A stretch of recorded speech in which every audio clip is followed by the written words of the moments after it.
아침에 나로 주의 인자한 말씀을 듣게 하소서. 성도 여러분 안녕하세요. 수요일입니다.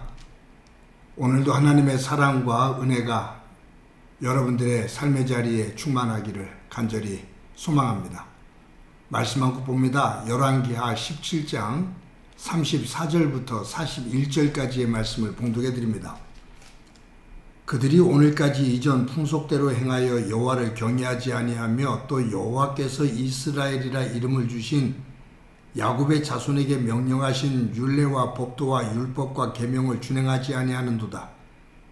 옛적에 여호와께서 야곱의 자손에게 언약을 세우시고 그들에게 명령하여 이르시되 너희는 다른 신을 경외하지 말며 그를 경배하지 말며 그를 섬기지 말며 그에게 제사하지 말고 오직 큰 능력과 편팔로 너희를 애굽에서 인도하여 내신 여호와만 경외하여 그를 예배하며 그에게 제사를 드릴 것이며 또 여호와가 너희를 위하여 기록한 율례와 법도와 율법과 계명을 지켜 영원히 행하고 다른 신들을 경외하지 말며 또 내가 너희와 세운 언약을 잊지 말며 다른 신들을 경외하지 말고 오직 너희 하나님 여호와만을 경외하라.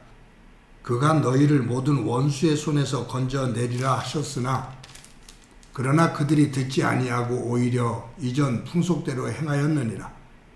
이 여러 민족이 여호와를 경외하고 또 그 아로 새긴 우상을 섬기니 그들의 자자손손이 그들의 조상들이 행하던 대로 그들도 오늘까지 행하니라. 아멘. 이스라엘이라는 이름은 야곱이라는 사람의 생애와 뗄래야 뗄 수 없는 관계를 가지고 있습니다. 야곱은 이삭이 낳은 쌍둥이 형제 야곱과 에서 둘의 동생으로 태어났죠. 야곱이라는 이름의 뜻은 발 뒤꿈치를 잡다라는 뜻이에요. 형 에서의 발 뒤꿈치를 잡고 태어났다라는 의미에서 이름이 지어졌지만 그의 삶과 연결시켜보면 그는 남을 속이는 데 능한 사람이었습니다. 또 그리고 아주 교활한 성품을 가지고 있습니다. 아버지 이삭과 형 에서를 속이고 장자권을 빼앗죠.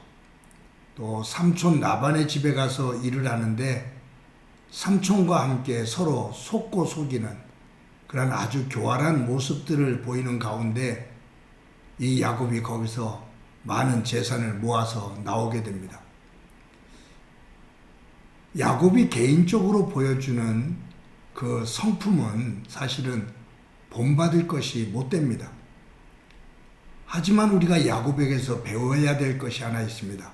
그것이 뭐냐면 하나님을 향한 적극적인 믿음입니다. 그는 자신의 약점을 알아요.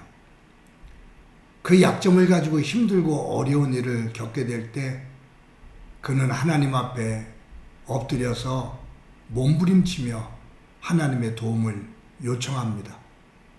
또 삶 속에서 하나님께서 깨닫게 주시는 것이 있으면 또 그 자리를 털고 일어나 하나님께서 원하시는 자리로 이동을 하는 그러한 단순하고 또 용기 있는 결단 있는 모습을 보이고 있는데 그런 부분은 우리가 배워야 될 점이죠. 야곱이라는 이름이 이스라엘이라는 이름으로 변하게 된 것이 야복강입니다. 형 에서가 야곱이 돌아오고 있다는 소식을 듣고 죽이러 군사 400명을 이끌고 가요. 그 소식을 들은 야곱이 야복강가에 엎드려서 하나님 앞에 도움을 요청하는데 환도뼈가 부러질 정도로 기도를 합니다. 그때 하나님께서 이 야곱이라는 이름을 이스라엘이라는 이름으로 바꿔주셔요. 야곱이 12아들을 낳습니다. 이것이 이제 이스라엘의 12지파가 되는 거죠. 그리고 이스라엘이라는 나라의 이름이 이어지게 됩니다. 그래서 이 이스라엘은 믿음의 조상 아브라함의 후손들이지만 이스라엘이라는 이름은 야곱, 그의 생애와 그의 12 아들, 그 지파, 이것과 뗄래야 뗄 수 없는 모습이 됩니다. 그래서 이 이스라엘이라는 이름은 하나님과 뗄래야 뗄 수 없는 관계 속에서 세워진 이름입니다.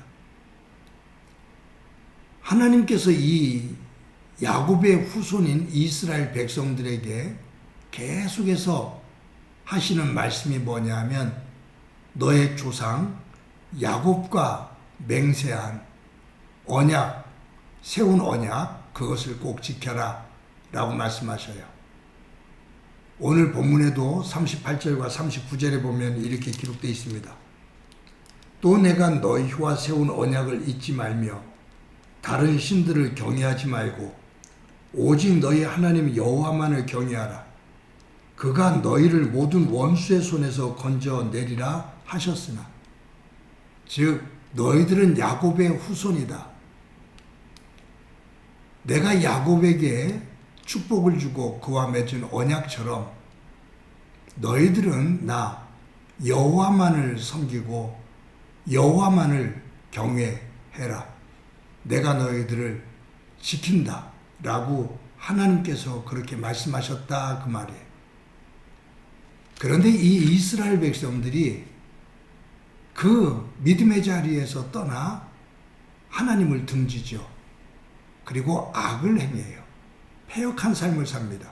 그것이 오늘 본문 가운데 40절, 41절에 나오죠. 그러나 그들이 듣지 아니하고 오히려 이전 풍속대로 행하였느니라.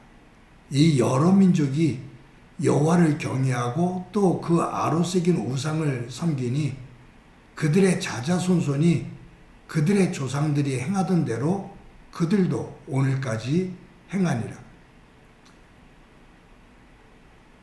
이스라엘 백성들은 하나님께서 그들의 조상인 야곱에게 명하신 하나님만을 경외하고 하나님께서 주신 율법과 규례를 지키며 하나님께만 제사를 드리라고 명령을 하셨는데, 이스라엘 백성들은 악한 삶을 살면서 하나님을 등지게 됩니다.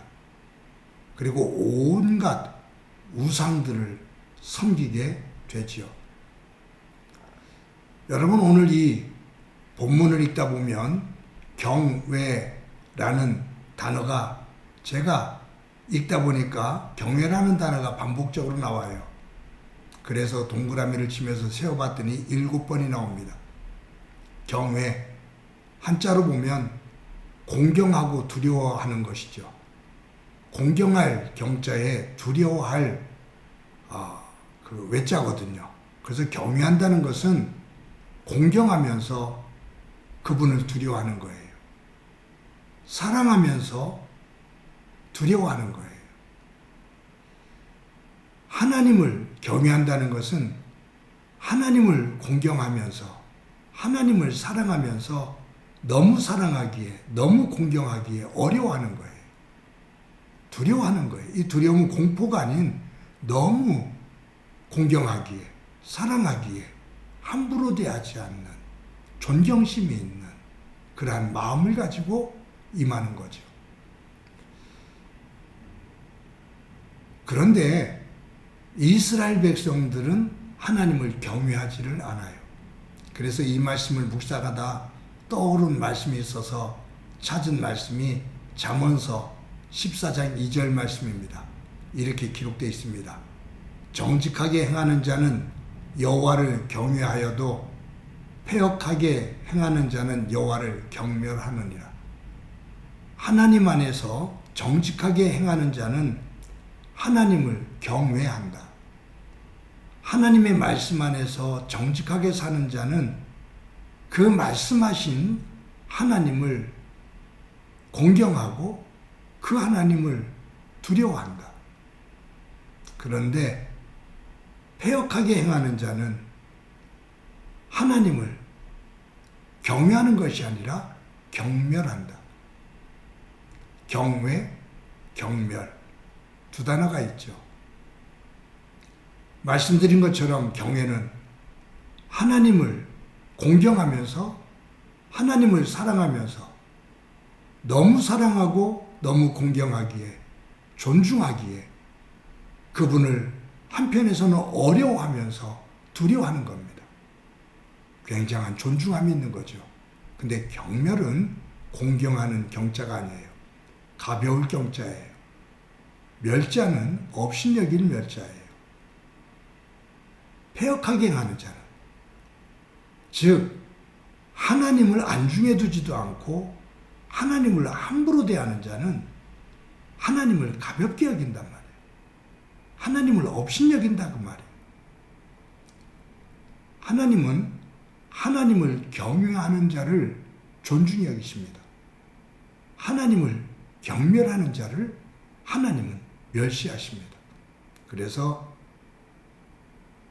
나를 존중하는 자를 내가 존중히 여긴다 라고 하나님은 말씀하셔요.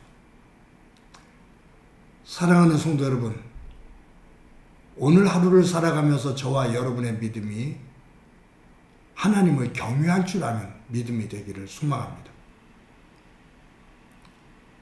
이스라엘 백성들이 오늘 본문에서 하나님을 경멸하는, 가볍게 여기는, 업신여기는 그러한 모습이 아닌 하나님을 진정으로 경외하는 가운데 하나님께서 야곱에게 주셨던 그 축복이 저와 여러분의 삶의 자리에 충만하기를 간절히 소망합니다.